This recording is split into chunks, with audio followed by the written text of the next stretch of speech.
Are you an employee or an independent contractor?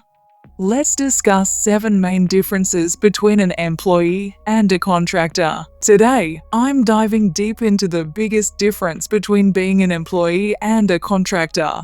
And I'm going to break it down in a way that's super easy to understand. In today's economy, it's more important than ever to understand the difference between being an employee and a contractor. The lines can get blurred, and it's crucial for both workers and employers to know where they stand. The terms employee and contractor are often thrown around interchangeably, but they're not the same thing. In fact, the differences between them can have huge implications for your taxes, benefits, and even your day-to-day work life.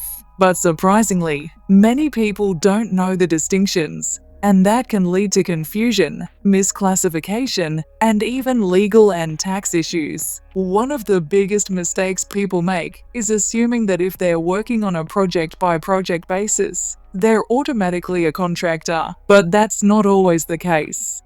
Similarly, some employers think they can just label someone as a contractor to avoid providing benefits, but that's not true either. So, how do you know which one you are, or which one you should be hiring? That's what we're going to explore in this video. When it comes to benefits, employees typically have access to things like paid leave and superannuation. Contractors, on the other hand, are usually responsible for finding and paying for their own benefits. And that's just the tip of the iceberg. Tax implications are another key difference.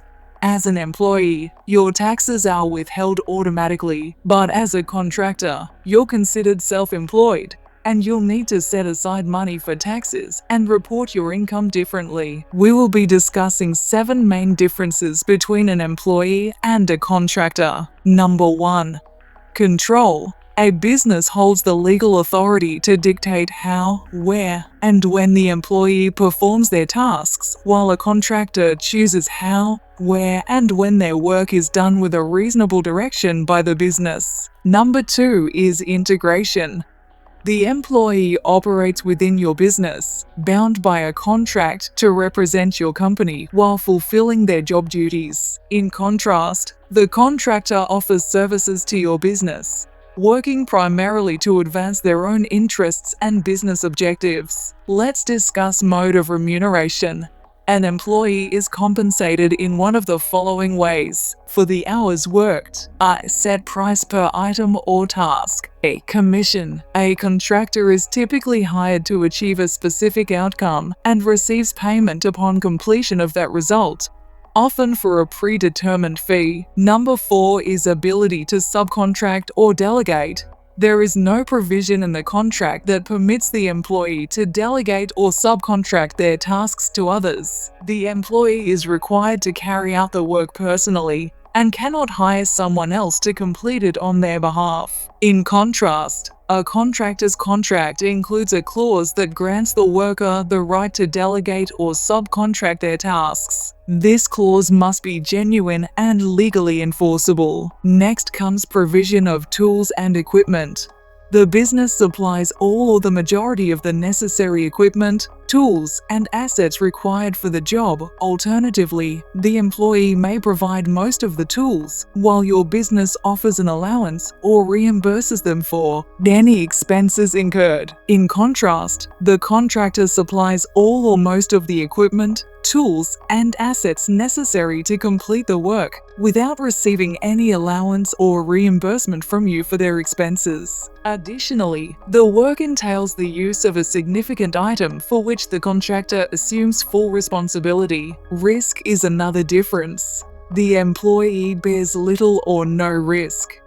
The business bears the commercial risk for any costs arising out of injury or defect in their work. The contractor bears the commercial risk for any costs arising out of injury or defect in their work. Number 7 is generation of goodwill.